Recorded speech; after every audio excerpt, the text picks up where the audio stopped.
Good afternoon, ladies and gentlemen. Bonjour, mesdames et messieurs. We are here in wonderful Montreal, a country we learned that is used to be very flexible, switching from French to English and back.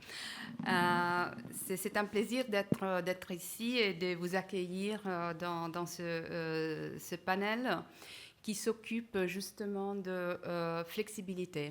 So the title of this session is Flexible Grids for Electrification.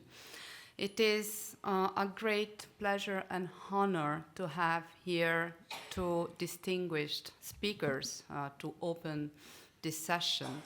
The Italian Minister of Environment and Energy Security, Mr. Gilberto Pichetto Fratin, and Brian Motherway, Head of Office, Energy Efficiency and Inclusive Transition of the International Energy Agency.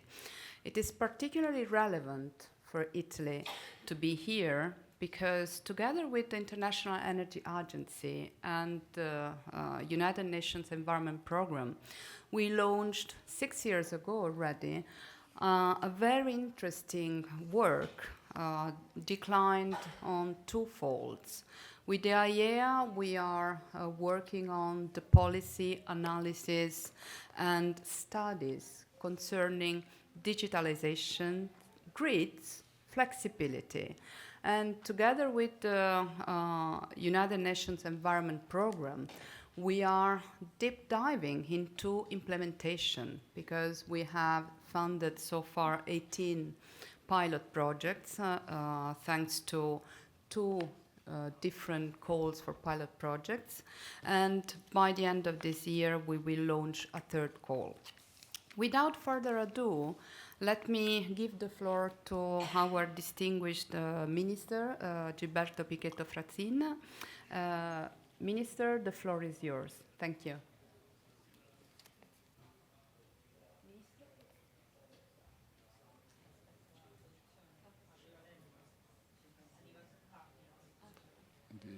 The interpretation has delay.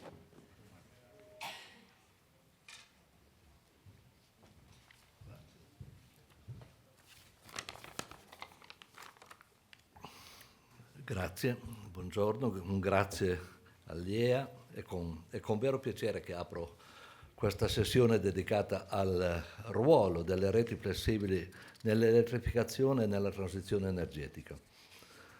Desidero quindi ringraziare l'Agenzia Internazionale dell'Energia per l'organizzazione di questa conferenza e per il lavoro svolto su digitalizzazione e flessibilità della domanda. Un ringraziamento va all'UNEP, nostro partner storico, e a tutti i rappresentanti istituzionali e alle imprese oggi presenti. La transizione energetica è entrata in una fase decisiva. La domanda di elettricità cresce rapidamente, spinta dall'industria, dallo sviluppo di data center e dai crescenti bisogni di riscaldamento e raffrescamento. In questo contesto, le tecnologie digitali non sono più strumenti accessori. Reti intelligenti, contatori digitali, piattaforme dati e sistemi avanzati di gestione della domanda sono ormai infrastrutture strategiche della transizione. L'Italia conosce questo percorso. Il nostro Paese ha maturato un'esperienza significativa nella digitalizzazione delle reti, nella diffusione dei contatori intelligenti, nell'integrazione delle rinnovabili distribuite e nello sviluppo di soluzioni avanzate per l'efficienza energetica. È in questo quadro che si inserisce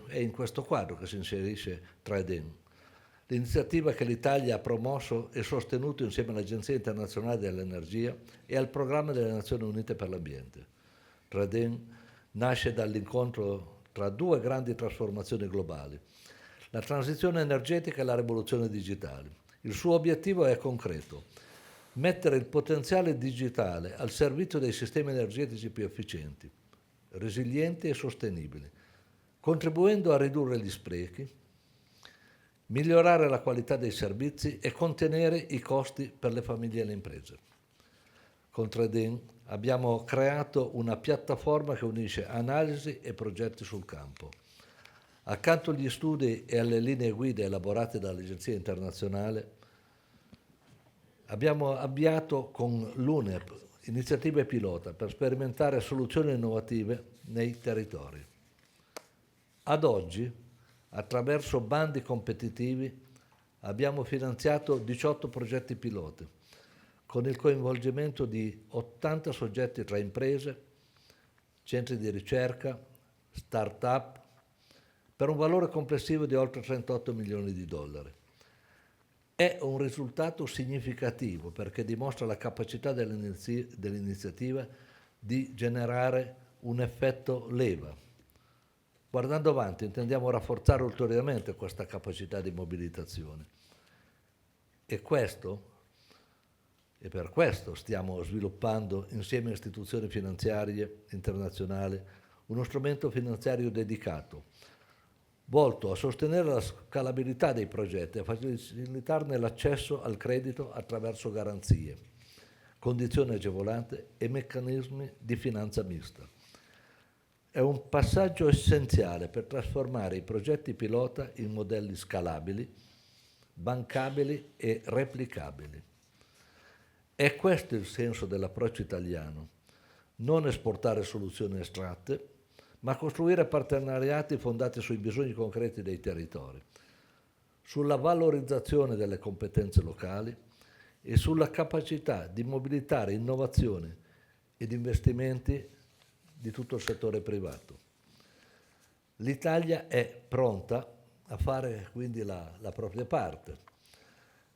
La contribuzione italiana alla finanza per il clima sotto il mio mandato è passato da circa 0,8 miliardi a 3,4 miliardi di euro l'anno. E questo anche grazie a strumenti come quello che stiamo presentando e che abbiamo finanziato con impegno pubblico e partecipazioni private. Con questo spirito auguro a tutti un proficuo confronto. Grazie.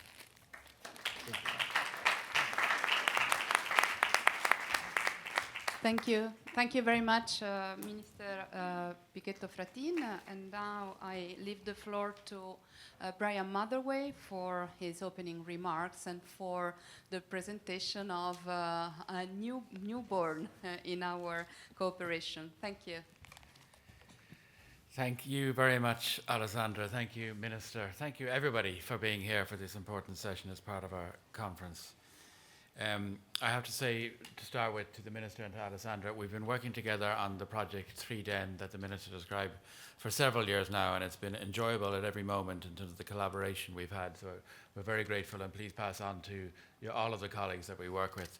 It's a pleasure to work with you and our colleagues at UNEP on this really important topic. So we're delighted to be here at another juncture in that work.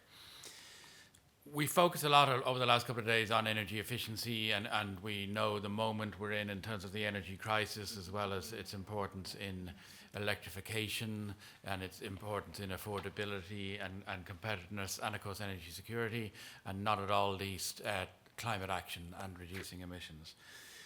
We've also heard that electrification is a key part of energy systems futures. We know that many countries are looking to their progress in terms of clean energy resources such as solar and wind in particular, developments we're seeing on grids and batteries and storage, electrifying loads such as heat and transport, and growth in key areas such as data centers and air conditioning, all pointing to the central importance of electricity grids.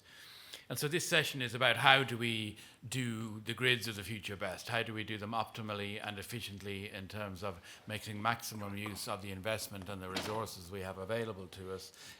And flexibility is key for that. So we know that the way we think about grids is changing. Everybody here knows that traditional models of supply and demand are giving way to much more dynamic, interactive systems thinking in grids in terms of supply and demand. And we are convinced, and I think that the work of 3DEN shows us very clearly, that we're at a moment where demand-side flexibility has never been more important in terms of the contribution it can make to keeping bills down, to keeping investment needs down, and to making maximum use of clean energy resources in particular, so people can have the availability to affordable clean power when and where they need it. And so, looking at how that happens in practice, we are pleased to say that with our Italian colleagues and with our UNEP colleagues, we have produced a new report which is available for the first time today, Scaling Up Demand or Flexibility. And this is the first time we've really looked at a detailed modelling of some specific cases about what a flexible demand grid of the future looks like.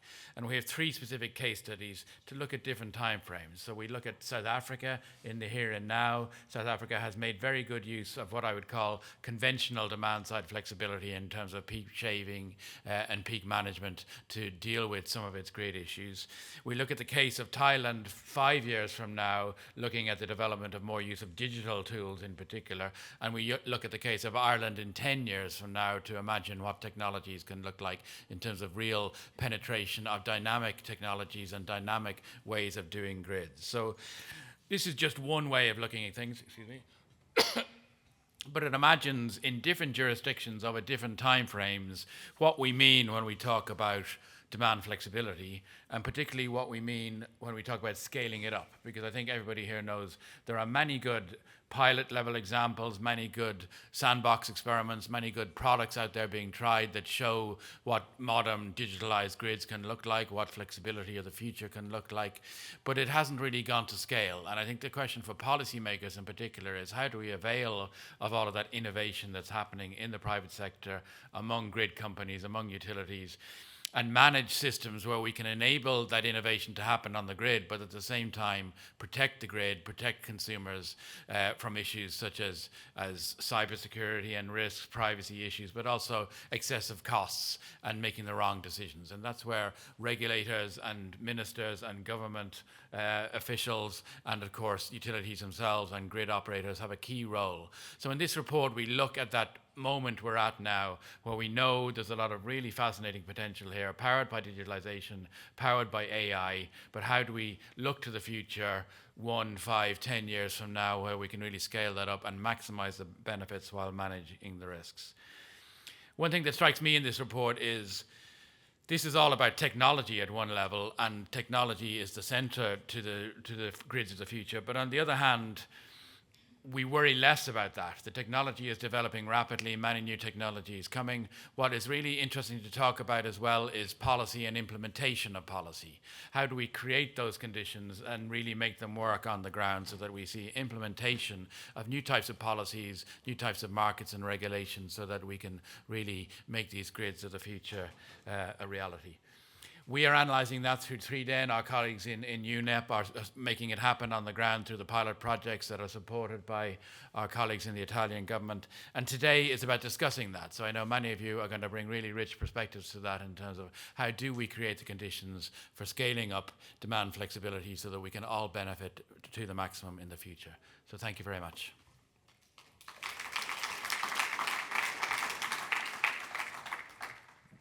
Thank you very much, Brian, and thank you very much, Minister, for setting the scene and for introducing today's topics that we'll analyze more in detail with the following panels. Thank you again. Just to remind you that the report that Brian has just presented is available for download on the IEA website, and we are very proud of having contributed to such an innovative document which increases the knowledge and the reflection about such a critical issue. So, Minister Pichetto Fratin and Brian, you have set the scene as mentioned. Now we should start discussing about how to move on the 2 different levels, the one of regulations, the one of policies, but the other of implementation. We know that we have heard during this 2-day conference how electricity is important, is very high in the agenda.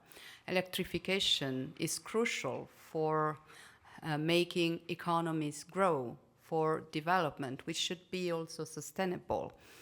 And access to energy is not only a matter of just transition, but it's also a matter of how we define the decarbonization of the economies. Access to electricity is crucial, but we are now in a period where it's no longer actually a matter of identifying fuel resources. It's a matter of transferring electricity from one point to the other.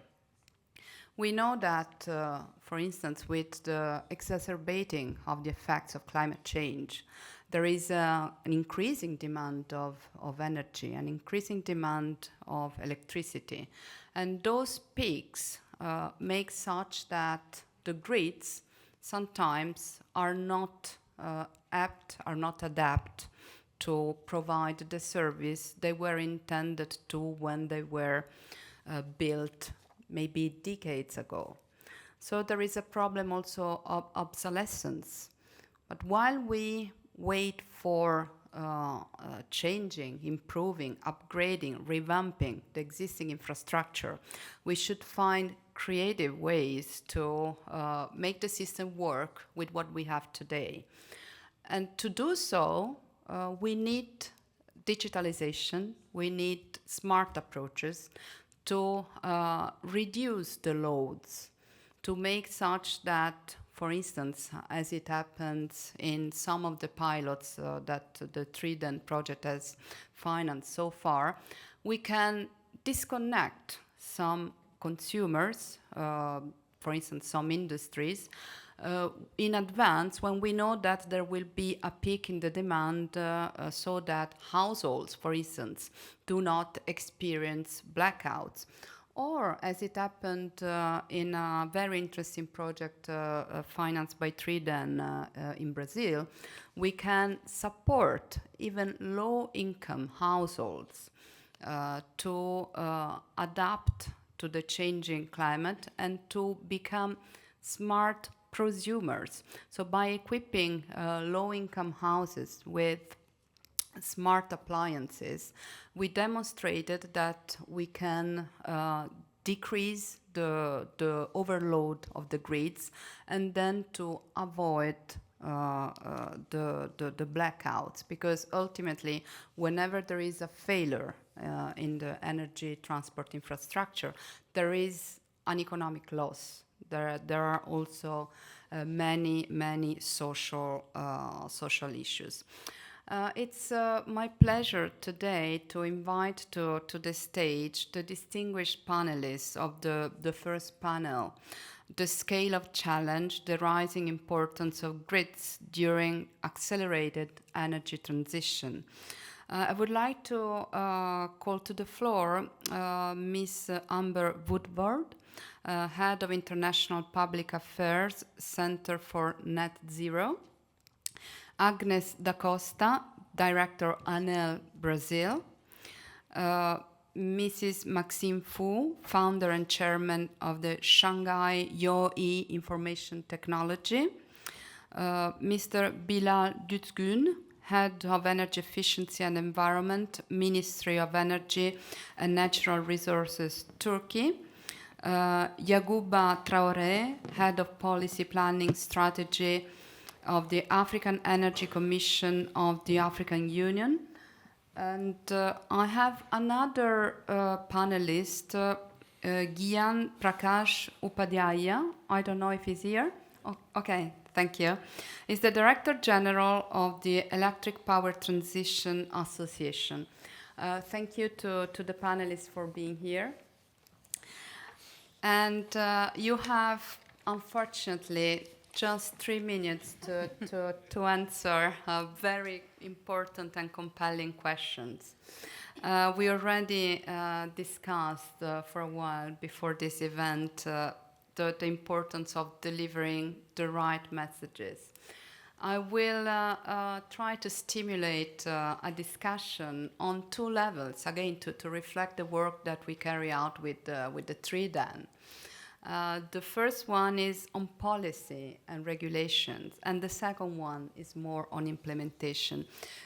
We believe that given your experience and the diversity of geographic diversity, you can provide very interesting points of view which would enrich the discussion and enrich our understanding of the matter.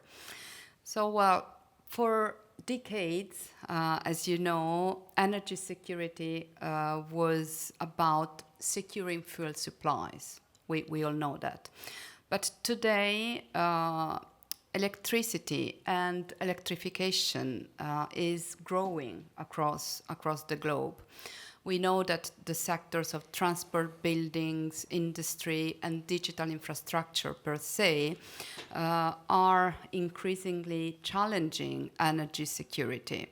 So to what extent, what would be the development in electricity demand, electrification, or system efficiency that policymakers are still underestimating?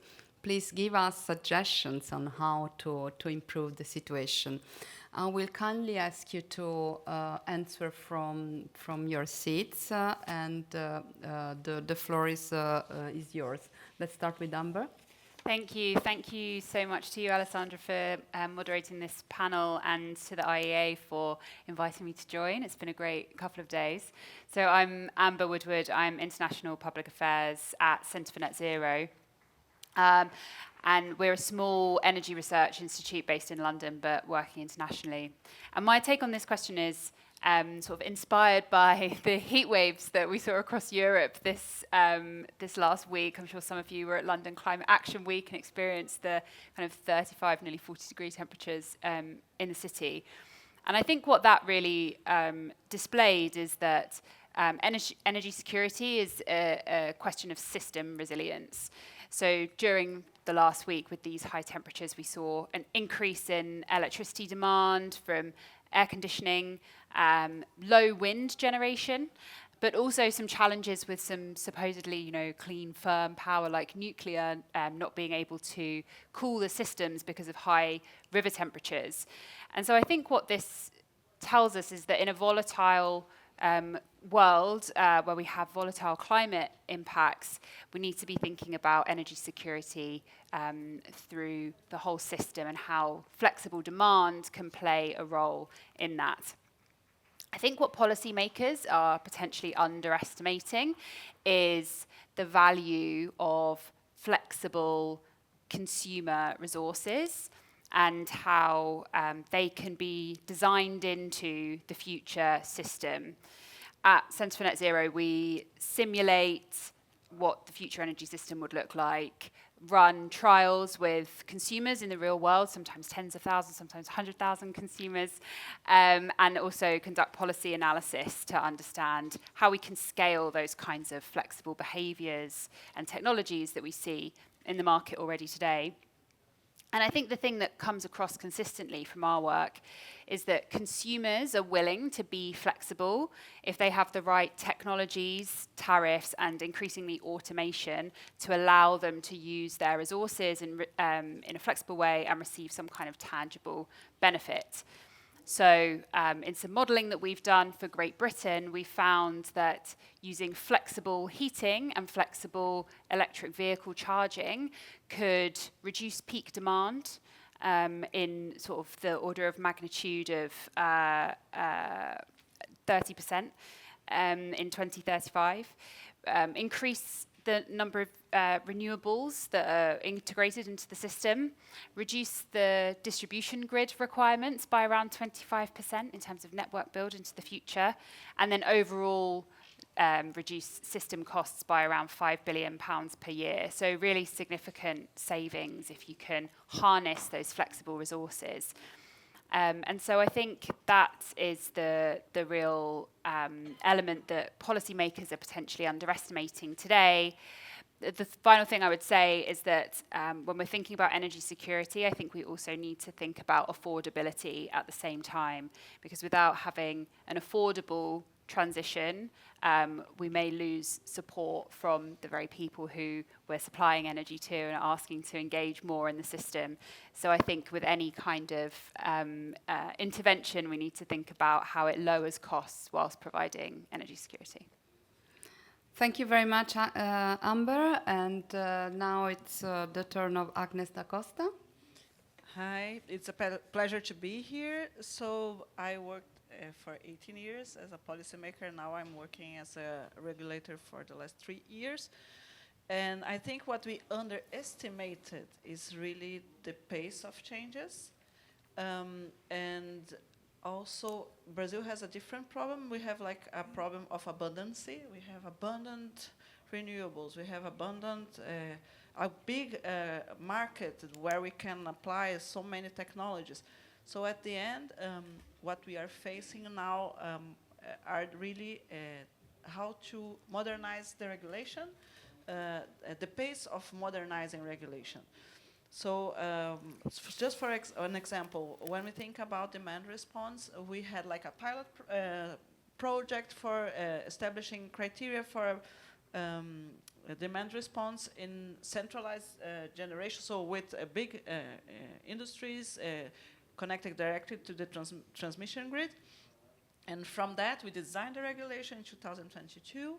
And now, some years later, we are still discussing how to integrate them in our dispatch models, because Brazil has a different way of working with the system. We are really, our prices come from the economic dispatch done by this single system operator. So it's really thinking about the whole market design, where you have to make things fit so that we can use all these technologies, all these alternatives. In ANEL recently, we have passed the regulation for storage, which is very good. We are really thinking, and the governments set the directives for capacity reserve procurement for storage. So this is next step, and we will see how this will unfold, but it's really initial.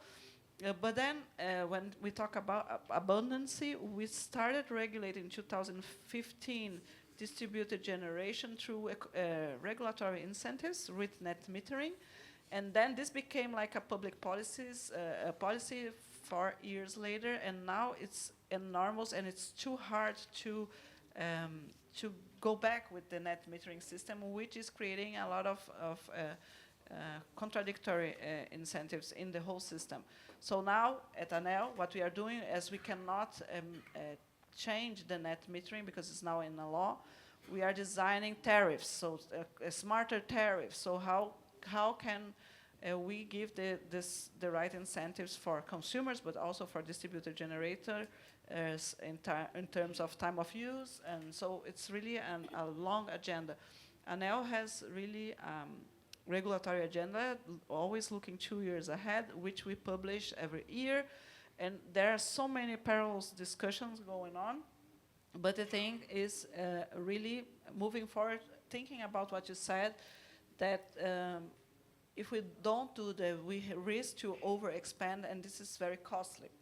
And we have seen in Brazil, there is one part of tariffs that is very hard, where we have to dismantle some cross-subsidies that were there to incentivize technologies, which are costing very much for consumers at the end. So we are trying to reduce that. But on the other hand, we are seeing the transmission costs rising a lot. So this is where we think we have to develop the regulation for other flexibility instruments.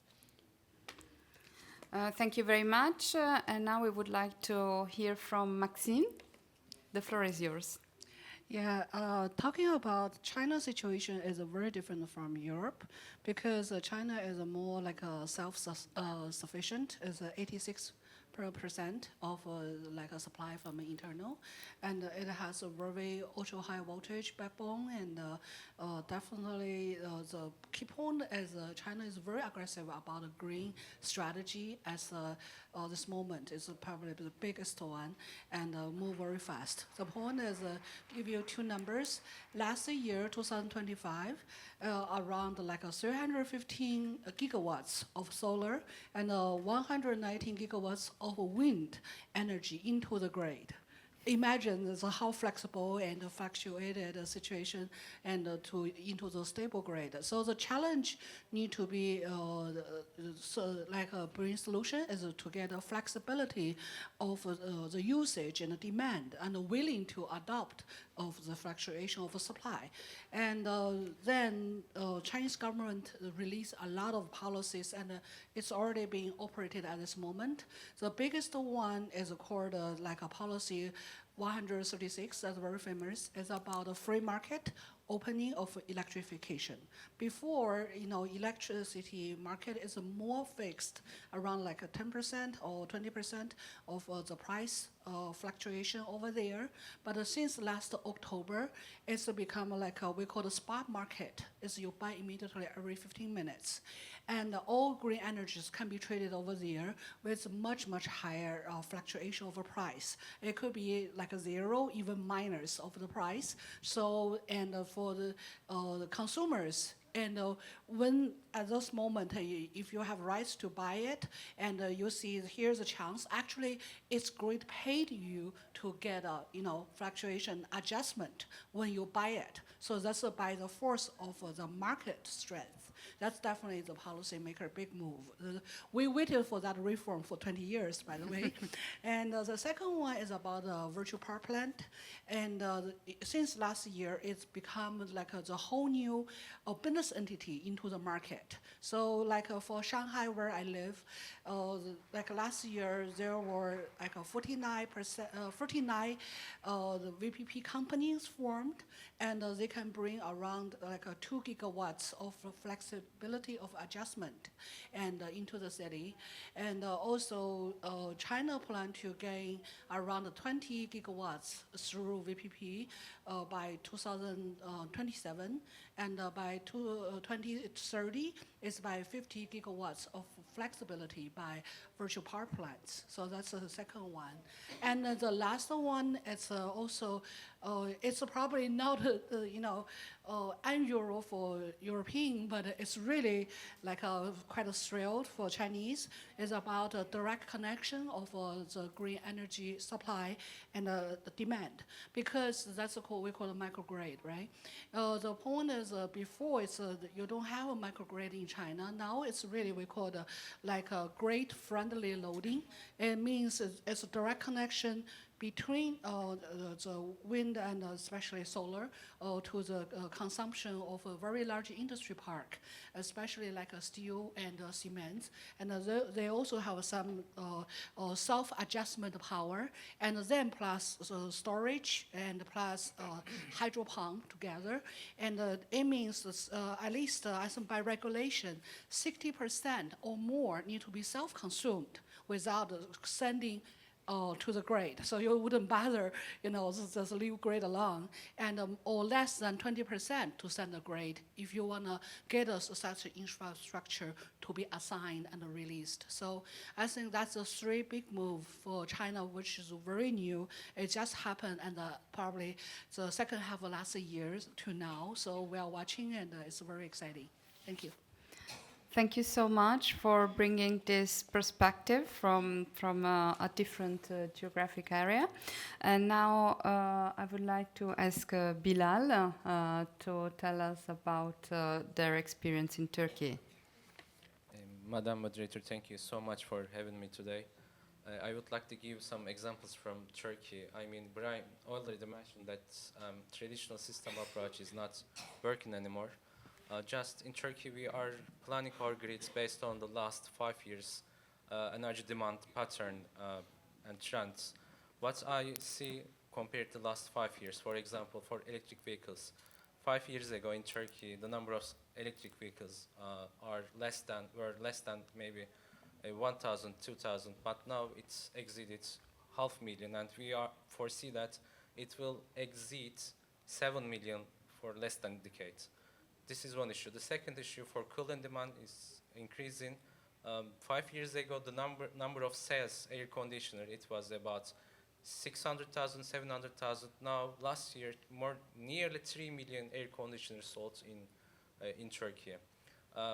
When the comfort level of the household increases, also other household appliances and network connected devices increases. Just very humble example from households. Number of sales in tumble dryers, very easy example.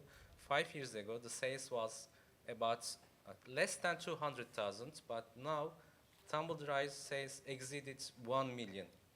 So for the industry sector, I will another example. Now we are facing new carbon policies like CBAM, carbon border adjustment mechanism, and Turkey's solar installed power capacity reached 27 gigawatts, 85% of which is distributed generation. They are generally connected to distribution level, but here we have one problem. Many facilities are asking us to install distributed renewable power, but the distribution operators answers that they do not have enough transformer capacity to connect new distributed renewable generation sources. So all this data says us traditional grid planning is not working, so that's why we have to shift to anticipatory system planning approach. Thank you so much. I now ask Yaguba from the African Union to give us their experience. Thank you. Yeah, thank you very much, moderator. Actually, sorry. For us, energy security is not all about securing fuel, but it also ensuring that we have ensure that we have smart and also flexibility in the grid that will support actually the provision of a reliable energy system. Actually, that is particularly important for Africa, where we have a very huge percentage of the population who still lack access to electricity and also lack access to clean cooking. So to address these issues, at the African Union, there are initiatives such as the African Single Electricity Market, which is supported by the Continental Master Plan and the new phase of the Program for Infrastructure Development in Africa. Actually, these main aim to support the interconnection of the grid among African countries, but also supporting the generation of new power plant to support actually the energy access. As much as the generation is very, very important, we feel that this is not enough because we need a more smart, flexible, and reliable grid that will really help us to save the electricity so that we do not need to invest more on the generation side. But what we see in Africa, that some of the elements that maybe the policymakers are not considering enough is the role of the new technology, especially the artificial intelligence in terms of supporting the planning phase, but also the operation of our energy system. The second thing is the important and crucial need to modernize the utilities, the power utilities in Africa, to make them more efficient, more creditworthy, so that we can transform them into a network of flexible service provider. The third element is the potential of reducing losses in the grid.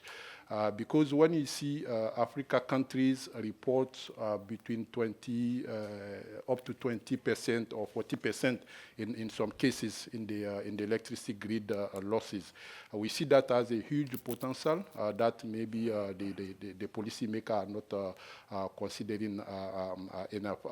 The last element maybe is the role of the huge importance of decentralized systems, especially especially some of the contributors who can actively contribute into the grid. Actually, that is very, very important in terms of supporting the private investment in the sector, as the public funding is not enough. So just to say that flexibility for us is not an option. It's very, very important to ensure that we have reliable, efficient energy system. Thank you so much. Now the floor to our last panelist, Guillaume Prakash. Thank you. Thank you so much. Good afternoon. I am from India and I represent an organization called Electric Power Transmission Association, where I am Director General. And this is an industry association which consists of companies who are laying the transmission lines across the country. India is a large country, and as you know, so they are engaged in that. So actually what has happened in India is currently our installed capacity of RE has gone up to almost 270 gigawatt, and the target is about 500 by 2030 and 900 gigawatt by 2035. So what happened was that, there was a frenzy and, government gave some incentives. So there was a huge rush to set up solar power plants and wind farms. And people did not realize at that point of time that to put up a solar plant, maybe it takes about a year, 1.5 years. But to lay the transmission line, it takes minimum 3 to 4 years of time. And India, as you know, is a large country with a large population. So the plants can't be put everywhere. The western part of the country is arid and desert-like with a lot of sunshine, and the land is not being used for agriculture. So obviously we can't sacrifice land which is good for agriculture. So the plants were mostly put on the western part of the country. But the power has to be wheeled to other parts of the country. So there was a mismatch between the generation of RE and its transmission. So that has led to a kind of situation where during the daytime, the peak hours of solar generation, the power is being curtailed because the capacity of transmission is limited.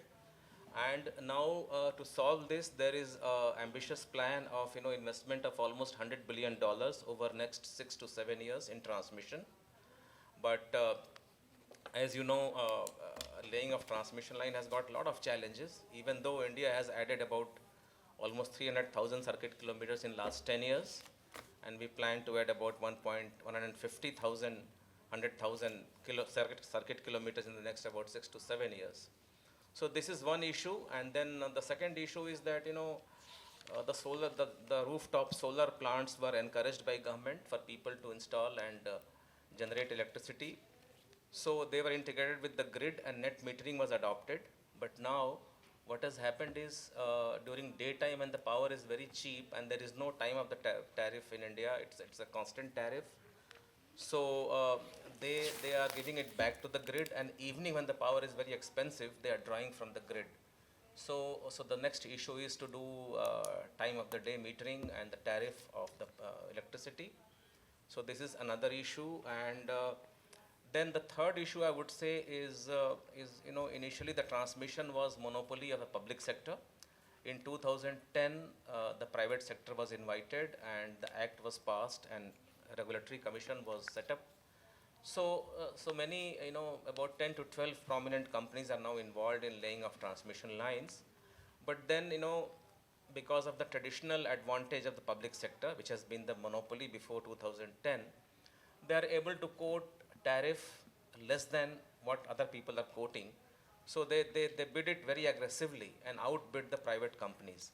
However, because of the private sector coming into the transmission line business, the average tariffs have fallen by almost 25 to 30%. So consumer has benefited a lot, and the public sector also has become quite efficient. One more point I would like to just mention here is that the transmission lines are laid, and the investment in transmission lines is paid back through tariff over a period of 35 years. So this has been a very successful model in India, where there is a competitive bidding for the line, and people who lay the line, they invest from their own plus they borrow from the banks, and through tariff, it is repaid back over a period of 35 years. So government doesn't have to really invest into laying of these transmission lines. So I just wanted to highlight at this point of time these issues from India. Thank you. Thank you so much. Thank you so much to the panelists. I have to say that thanks to their extensive respective experience, in your interventions you included and anticipated also the second question. So you have answered both the policy matter and also the implementation. Let me briefly summarize some of the key points that you have raised. So the importance of understanding the pace of the change. So regulators should understand that they have to act fast because the needs are changing, because the society and the economies need to keep up with the pace that sometimes is not aligned with the times of the bureaucracy or the production of regulation. And then the importance of working with flexible consumers, so to make consumers even more flexible to contribute each for their respective roles to the overall sustainability of energy transmission. The systems should adapt to the fluctuations, and again, this is another important element to consider also the demand side. So not only the production, but the demand, so that users can be more active players in the overall sustainability. The flexibility of grids. So grids should be smart and flexible, even when we cannot revamp, upgrade the grids. By making the existing grids flexible, we could extend also the lifespan of the existing infrastructure. The importance of tariffs. So tariffs can be used as a leverage to switch the work on one direction or in the other according to the sensitivity of the circumstances. The role of the capacity of the transmission, so the regulators should increase the capacity of the transmission and align demand and offers, consider AI, and as we did also with our Trident project, also the digital twins, which I think, if I remember well, it was in India that we developed a digital twin, one of the first pilot projects that we financed through the Trident. And I would like to conclude the session by remarking the importance of the private sector. Again, it is something that we are constantly dealing with within the Trident initiative, which we are very proud of, and we are happy to continue working together with the IEA and UNEP to demonstrate how the private sector can be an integral part of an overall balanced system which can deliver sustainability and can deliver prosperity ultimately. I would like to thank the panelists for their passion and also for having found the time to be here with us, and to thank our Minister of Environment and Energy Security for his introduction and remarking the importance of the Italian approach and the role of Italy and the Minister of Environment of Energy Security. And I would like to wish good luck to you in your respective endeavors, and good luck to us for a prosperous and more digitalized and flexible future. Thank you.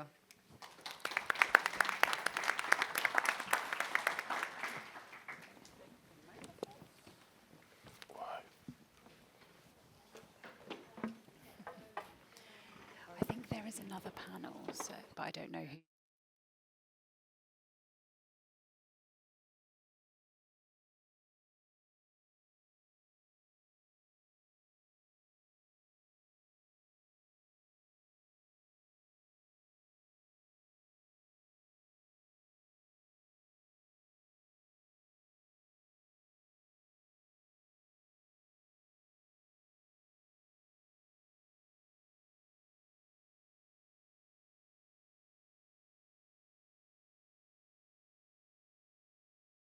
We're just going to get mic'd up and start again.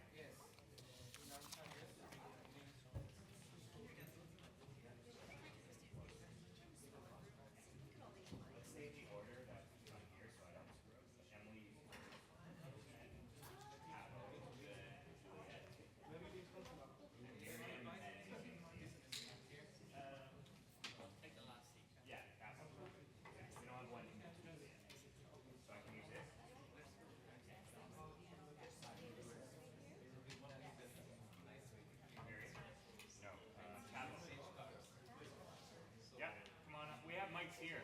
We can use these ones.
Conversation, I'll have some follow-up, but there'll be two sort of main themes.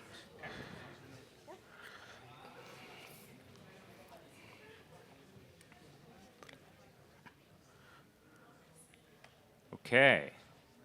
Can everyone hear me? If you're at the back, have a seat. It's going to be a great session. My name's Corey Diamond. I am the executive director of a group called Efficiency Canada. We are a national research and advocacy group in Canada that's focused on energy efficiency policies. We work with all levels of government and the entire energy efficiency sector on advancing all these solutions. So we're really proud of this conference being in Canada and being in Montreal, which I believe is the best city in Canada. And I also really am super proud because, you know, I've been doing this for a long time, and we've expanded the definition of what energy efficiency means. And it's a fascinating discussion that I've been having over the last few days around the role that energy efficiency is playing, or the expanded role that it plays in helping out on so many things. And so we're really proud. We've got incredible experts up here who are going to now take things from what you just heard about why it matters to the grid to really, you know, maximize energy efficiency, to actually how we're going to do it. And the first panel kind of highlighted that, like, you know, the matters. But this group of people here are experts from around the world who make it happen and turn it into action. So they work on policy frameworks and regulatory reforms and investment strategies and all the implementation of all the programs that happen. And we're going to really dig into, in this panel, like some of the barriers and, you know, why are we not getting more action? What's holding us back a bit? But then we're going to kind of backcast and forecast in the second half, and we're going to put ourselves into 2050, and we're going to look backwards and say, okay, we were successful in this whole thing because we did all these things. So those are going to be the two themes. We'll have some winding roads in between, but that's how we're gonna do this, and we'll make sure we end on time. So I'll just quickly introduce them, and then I'll ask the first question, and then we'll see where we go. So first, beside me, we've got Emily Heitman, the president of Schneider Electric Canada. We've got Thabo Kekana, who's the Deputy Director General of Programs and Projects in the Department of Mineral and Petroleum Resources of South Africa. We've got Juliet Saunders, who is Chief Communications Officer of the Energy UK.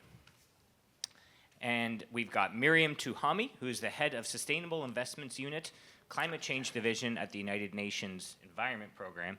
And lastly, at the end, we've got William Walsh, who is the Chief Executive Officer of Sustainable Energy Authority of Ireland. So, round of applause to these esteemed experts. Okay, So the first big question, and we'll just go in order across, and we'll try to keep it to 1 to 2 minutes, and then we'll have some follow-ups. But the main question we want to ask is, as electricity demand continues to grow and more sectors become electrified, what do you see as the biggest barriers preventing demand flexibility, digital information, and energy efficiency solutions from being deployed? And what actions are you taking, or should governments and regulators and system operators take to smash through those barriers? So we'll start with you. Okay, well, first of all, Corey, I like that you set up the conversation to say this is the group that's going to talk about let's roll up our sleeves and get this done. I'm a big fan of action, and I think I'm excited to hear from my peers as well. Schneider Electric is a large global company. I will talk both about the technology barriers or the participation barriers, but also the barriers that we have here specifically in Canada. I would say the three biggest barriers that we see here are government regulations, digitalization, and participation, particularly participation at scale. In Canada in particular, we have multiple provinces with multiple regulations, different strategies towards their energy policies, and it is causing confusion and just general different directions happening from coast to coast. So from a regulatory perspective, we think alignment is super critical and a clear plan of where we're going as a country. When it comes to digitalization and when it comes to energy is not new technology. I think we've been talking about that a lot over the last 2 days. However, our infrastructure is not digitized. We have an outdated infrastructure that is, frankly, sometimes I wonder how some of these buildings are still not having outages with the old, let's say, equipment that's still in the buildings, completely undigitized, and therefore very inefficient, right? So we don't have to wait for new builds to digitize. We can modernize existing buildings. We can digitize new buildings, incorporating the software and automation technology that's already available to incorporate within the electrical infrastructure of our country, our homes, our cities, our industries. And then finally, participation at scale. And some of this is just simply marketing. I heard a lot of people talk this week about how cheap power is in Canada. That is a gift. Not a lot of countries can say that. It's a wonderful thing with our hydroelectric power. We generate a lot of clean energy. However, we're not solving for the power shortage that is coming at us and coming at us quickly if we're not also solving for the demand side of the equation, not the supply side. And when participation comes in at scale across the entire ecosystem, in order to optimize energy usage and improve the energy efficiency of the demand on our system, it takes everyone. And we need homeowners, we need building owners, we need everyone from airports to industries and factories to mining to wonderful convention centers like the one that we're in, to be able to sign up and say we're going to do this so that we can stop putting strain on the system. Thabo, tell us what's going on in South Africa as far as some of the barriers and what actions you think people should be taking. No, thanks, and good afternoon, everybody. And to my friend next door, who just came out of a setback on Sunday, where Canada gave South Africa a good hiding. So we wish Canada all the best in the World Cup. Thank you.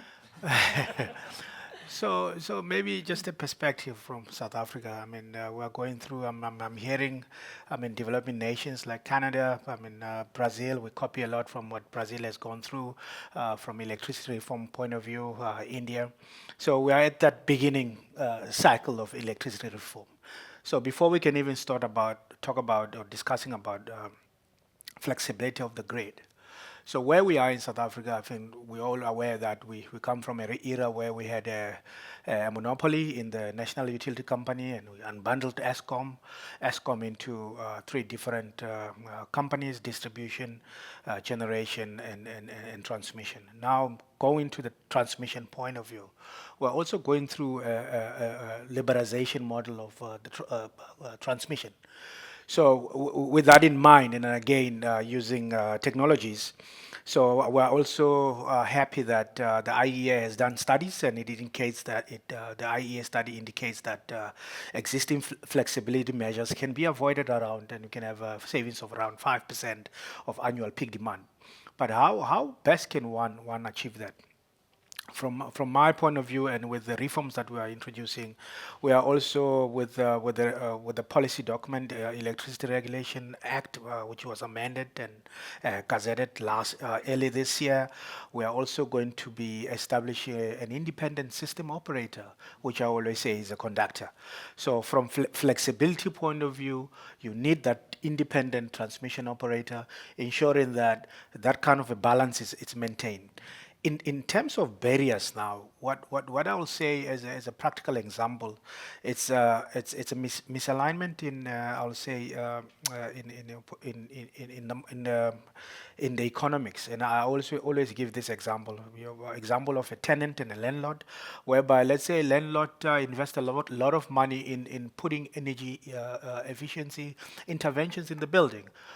Who's benefiting after those interventions is actually the tenant, but the landlord has no way of being incentivized for that. So those are one of the things that I think is also a barrier in achieving the system flexibility. And the second one, again, when it comes to regulation, I think when it comes to the flexibility of the system, it's treated as a by the way. It's not treated as part of the whole ecosystem to say, okay, how do you balance from demand side perspective, the tariff structure. We always talk about the time of tariff, and as and when the type of pricing will be needed. I mean, in South Africa, we have a peak demand. I mean, it's common, peak demand and off-peak demand. Is your pricing aligned with that? So now, with all these reforms that we're doing, we're also reviewing our electricity pricing policy to ensure that it moves with the times, so that at the end of the day, the consumer get billed the right pricing, and the consumer consume the electricity at the right time where he will benefit. Right. Yeah, excellent. Thank you. Okay, Julia, you sit in a really interesting position in the UK, and you see a lot of different things. So tell us from your perspective what some of these barriers and actions could be. Thank you, Corey. Yeah, so my name's Juliette Sanders, and I'm Chief Communications Officer at Energy UK. So we're the trade body that looks after the majority of the sector in the UK. So we don't do upstream oil and gas, but we do all forms of power generation, renewables, nuclear, gas production, right through to the retailers and everything in between, EVs, heat pumps, flexibility providers. And actually, we have quite different challenges to you guys. It's a much smaller country, and one regulatory system. We have an independent system operator, and there are challenges that we're seeing. But before I go into those, I'd just like to touch on some of the successes that we've seen. In winter 2021-22, we actually introduced the world's first nationwide demand flexibility service, and that was a great success. We saw 1.6 million customers take part that first year, which shows that there is an appetite for engagement. And we've since only seen that increase. We're on way over 2.5 million customers now. We've made changes to that scheme, so we've expanded it from just a winter support flexibility tool to one that can be used throughout the year. And then just this year, in April 2026, we brought in new changes as well so that customers can benefit and be rewarded for ramping up their use as well as ramping down, both providing extra support to the electricity system. However, there are challenges, as I said. So our independent system operator worked with the government and with the regulator in the UK, Ofgem and NESO, as they're known, to produce a clean flexibility roadmap, and that was published at around this time last year. And that set out the pathway, so we have got a plan. There are many challenges. I'll just touch on two because we're tight of time. First one being around the market participation. How can we encourage and enable flexibility providers to take part in these dynamic markets? And some of the changes that we've already made and seen here is we've reduced the eligibility threshold from 1 megawatt to 0.1 megawatts, so therefore enabling more flexibility providers and smaller distributed assets to take part in those markets. But we do need stronger locational and temporal signals to really incentivize that participation. The other one, which again has been discussed, both on this panel and panels before, is around the consumer engagement and consumer participation. As others have said, the appetite is there. We know that people want to do it. But unlike in Quebec, where here I believe you have around 98, 99% of homes have a smart meter, in Great Britain we have around 66% of homes have a working smart meter that's working in smart mode. So there's a big challenge to go there, because obviously you need the smart meter to be able to take part in some of these tariffs. We do have initiatives underway that are designed to really sort of support consumers within that. We have the Warm Homes Plan, which is a government-led initiative that's around consumer journeys, engagement, protection. We have the smart systems, smart and secure electricity systems initiative, and again, that's around how we can make sure that this smart system is very secure against cybersecurity and things like that. And actually, we've already seen it's very, very commonplace now in the UK to see suppliers providing innovative tariffs that that enable customers to very easily shift their demand use. So, we've seen it's commonplace to see suppliers offering free or discounted electricity over weekends and in peak times as well.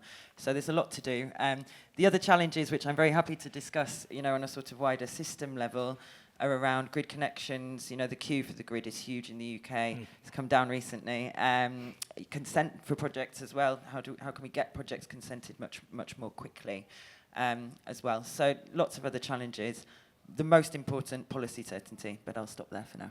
Okay, we're going to get to that, don't worry. Challenges. Thank you for that. And Miriam, as someone who works in the United Nations Environment Program, you probably have a viewpoint of a whole bunch of things happening around the world. So maybe you could summarize in a couple minutes what kind of barriers and actions you're seeing. Sure, thank you. Thank you very much.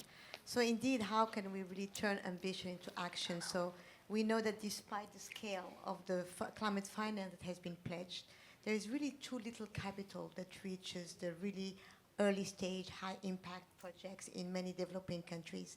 So our unit, the Sustainable Investment Unit, it serves UNEP as a catalytic engine to turn its climate ambition into investable action. So of course, our unit has been active since the past 2 decades now, and we provide financial and technical assistance to the public and private sectors partners in many countries, and we have succeeded in leveraging more than $6 billion in investment in sustainable development so far. So one of the biggest observations that we have seen in the past 2 decades is that the risks to investments are often perceived and not real. And then, of course, our job is to really find ways on how to bring these investments to make those projects actionable on the ground. So how do we address these perceived risks? So it can be tempting to just say, let's just put some Excel sheets, let's just show some examples how the developing world do it. How can we calculate interest rate, rate of return on projects? But in reality, the only way we think to address those barriers is really to do it on the ground, to demonstrate projects, to really encourage investors that are usually risk averse. They're not interested in really providing funding to projects that are perceived risky. So our 3DEN project, which has been mentioned earlier in the previous session, which is called the 3DEN for the people who do not know, I imagine, is a digital demand-driven electricity network initiative. It is an initiative thanks to the Italian ministry that they provide us for some funding to really address the reality in the energy sector and help bring the type of technologies that you might see in Europe, in Zurich or in any developed country, and how we can duplicate that and replicate that in many countries, like the one that was mentioned earlier in New Delhi in India. So basically, the idea is very simple. How do we empower companies to decide on the technologies that needs to be demonstrated on the ground, not something that is being designed by UNEP or implemented by UNEP, but mainly really something that is designed by the local actors, responding to local demands, and also responding to the needs of the people on the ground. So the way we've done it is that we launch calls for proposals. We have done in phase 1 in several countries, Morocco, Brazil, Colombia, and India. And it has been so successful, demonstrating how local projects designed by local people, how it can be really implemented. So now what we have to do is really the process has taught us how we can build confidence and trust among investors, and especially in the cutting edge technology, and to provide a platform where companies can design, lead, and implement their own projects. And this is how we can build interest and how we can turn the ambition into action. And this is being implemented by locals and not by the UN or any other government. Thank you. Excellent. Okay, William, bring us home on this one question. So, yeah, what's the perspective in Ireland? Thanks very much, Corey. So just to give you the sense of, from the Irish context, and I work for the Sustainable Energy Authority of Ireland. So from an Irish context, we've 80% of our energy is imported, which kind of, and it's fossil fuels. So we've had a significant challenge in respect of the energy crisis. So in terms of electricity, 40% of our electricity is generated through renewables. We have a target to hit 80%. The big challenge for us, and we were included as a chapter within the IEA's Scaling Demand Flexibility Report that was launched by Brian earlier, and it's an excellent report. But in that you will see we will double our electricity requirement by 2035. So you can see how important demand flexibility is for a country like Ireland over the next 10 years. Another interesting perspective is over 20% of our electricity demand is for data centres, and that is going to increase to potentially up to 30% by 2030. So we've big challenges in respect of electricity, and obviously the grid. So demand flexibility is hugely important. The barriers that we see, and we've got a couple of them have been mentioned already. I think first of all, the digitisation, automation and integration. So really, when we look at it, the tech that exists but that's underused, and an example of that will be things like heat pumps, where they're just been used as dumb assets. They're not taking electricity from the grid at the appropriate times. So it really is around ensuring that the gaps in product standards, policy and legislation are addressed. The systems, the Irish energy system really was designed for fossil fuel generation and not for customer input. But when we see, I suppose, promising signs and innovation from the likes of Octopus, and I know they're referenced regularly at this conference and other conferences, but there's real hope with the work that's been done there. The next barrier will be around behavioural change. So I'm sure it's similar in other parts of the world. 50% of Ireland's peak demand comes between 5 and 7 p.m. in the evening. So significant opportunity there if you can shift. 4 in 5 homes have smart meters. They're not all using them smartly, as Juliette mentioned, it's the same in Ireland. But only 15% of consumers are on time of use tariffs. So really it's around convincing homeowners of the benefits of shifting. The next challenge is around that interlopability. So it's when we lock in technology, like in Ireland, we've got a lot of the EV chargers that we have aren't bidirectional. So they're just, so you've got a 77 kilowatt battery sitting outside your front door and you're not using it, because we just didn't get the standards right at the time of implementation. I think it's really important that we push and we drive on that. And then finally, just policy regulation. The existing rules that we have are based around fossil fuel system.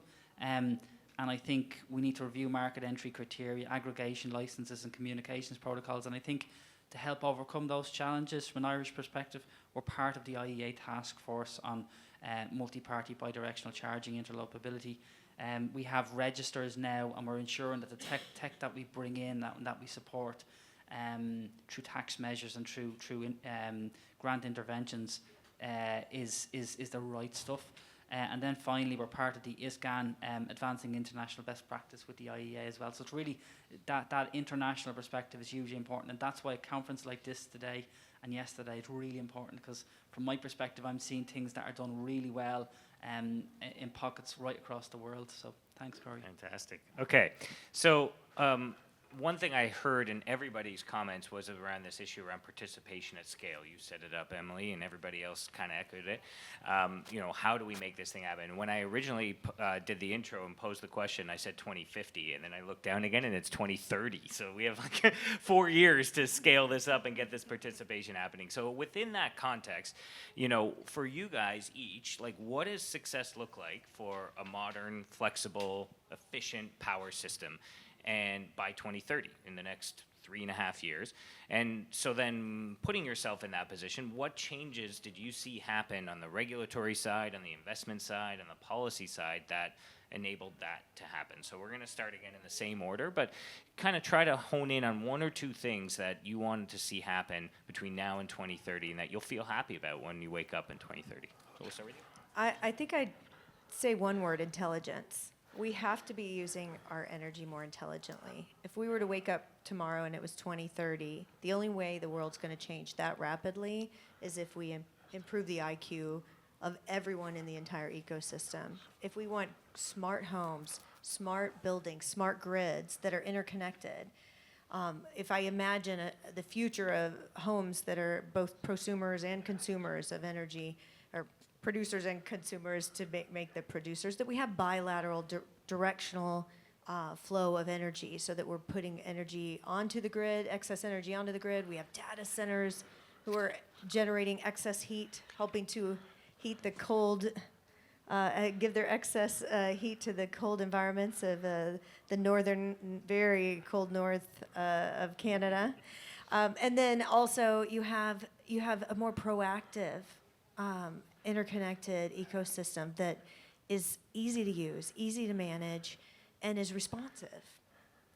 So we're all going to be super intelligent beings in 2030 using super intelligent devices, which is great. Honestly, I think the thing is, we've got to stop saying prototype, incubation, and just start doing things at scale. That's right. We know this is not new technology. We just have to put it in place. Awesome. Okay, Tavo, what do you think? I couldn't agree with them more when it comes to prototype piloting. I mean, gone are those days that just put it on the ground, fix the plane while it is 40,000 feet up.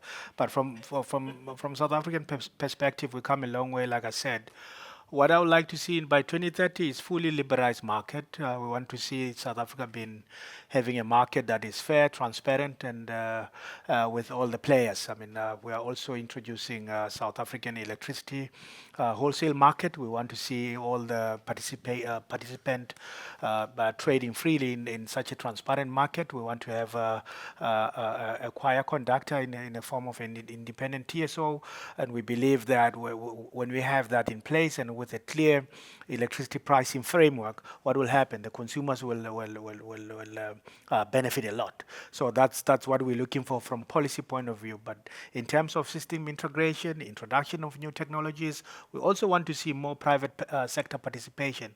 We've learned a lot from Brazil with the introduction of the ITPs, Independent Transmission Program, as well as India. So we want to see that expanding at a rapid rate to help government, with this big transmission investment that we're all looking forward to. Excellent. Okay, Julia, you got a crystal ball. What do we do in the next 4 years? Well, I don't need one, actually, because we have set out a plan. Gas currently in the UK provides most of our flexibility needs. And I mentioned earlier, actually, that the government has set out its Clean Power 2030 target. Most people actually think that we're heading for 100% renewables. That's not true. We're heading for 95% clean electricity on the system, with that 5% of gas, which provides that flexibility. And we know that will be important for years to come, really. Within that plan and within that target, they set out a consumer-led flexibility target. So this is just the consumer side, not overall flexibility, of 10 to 12 gigawatts by 2030. So at the time when they set the plan, it was around 2.5 gigawatts. That's around a 4 times increase there. So we see flexibility in 2030 as really being a sort of mainstream resource that is routinely helping to manage peaks, helping to manage operability, improving affordability, really, really important for us. And I'll come on to the cost in a minute.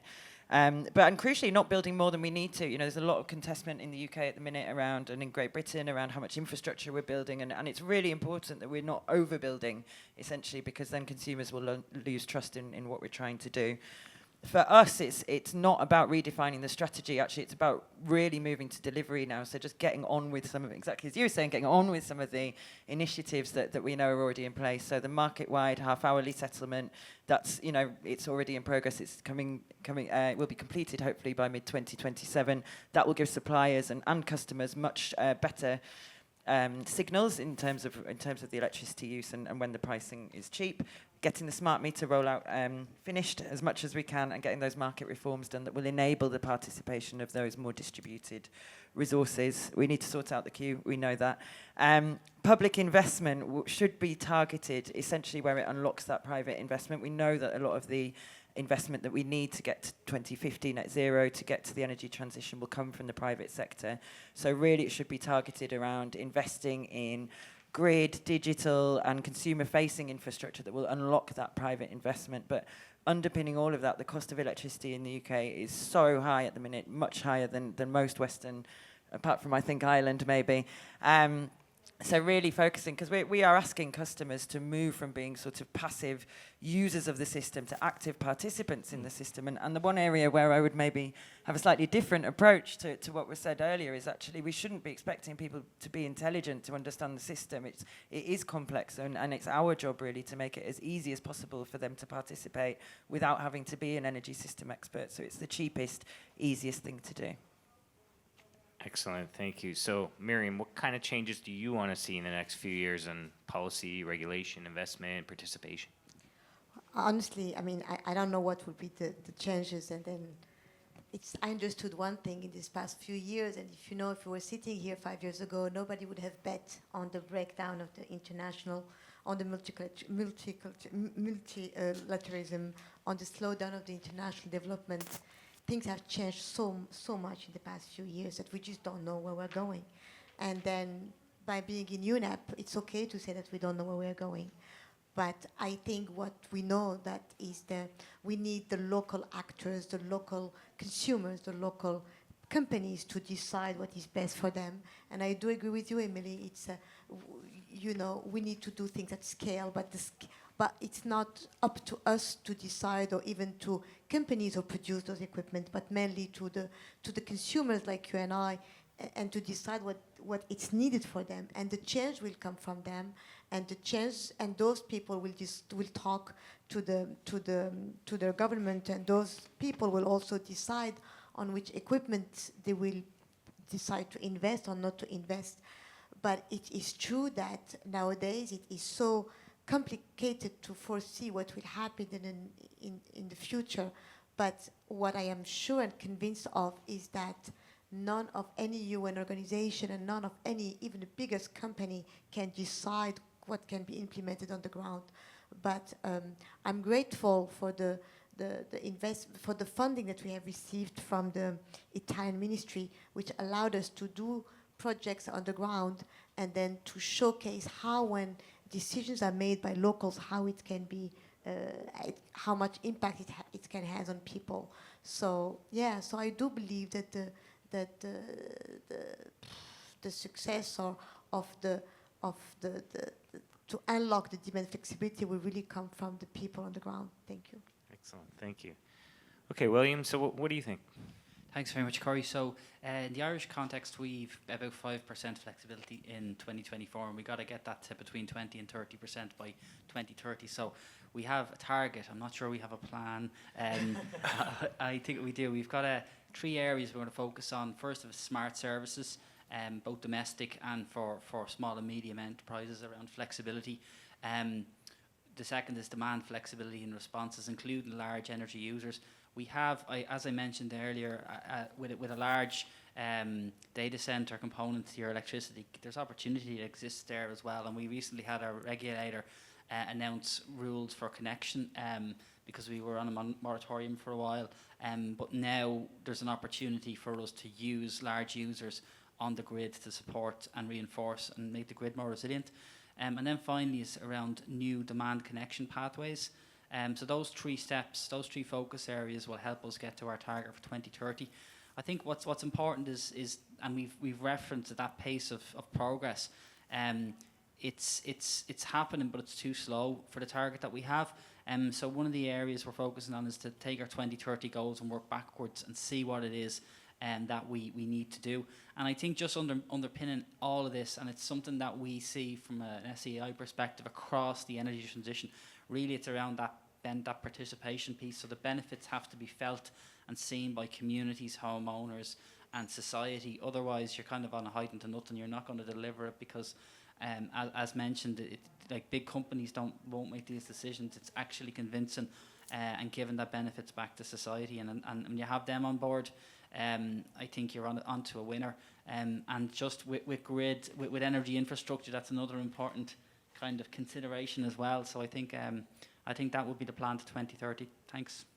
Excellent. So this is exactly what we wanted this panel to be, is to actually talk about practical solutions. And right across the board, we started off with intelligence and eliminating pilots. And Tabo, you talked about like this is the role of the market and setting the rules and the structures of the market and letting it unfold that way.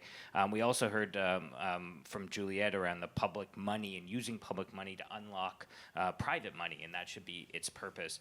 And with you, Miriam, we learned about making things simple in a very complex world, and that there's no one solution, but having someone from the UNEP to kind of say these are all the various different solutions available. And then William, I think you just said it right at the end, just around people really need to see the benefits. We work in this very weird, arcane, nerdy world. Most people have no idea any of this stuff exists or what we're doing, but they understand benefits and they understand values. And when you can show them these things, it doesn't matter how complex it is in the background. So excellent. So I'm really happy that you guys kind of dug into that stuff. And I do want to thank all of you and all of you for joining us on behalf of the International Energy Agency. These are leaders in this sector and outstanding panelists. And so thank you for sharing your insights and your experience.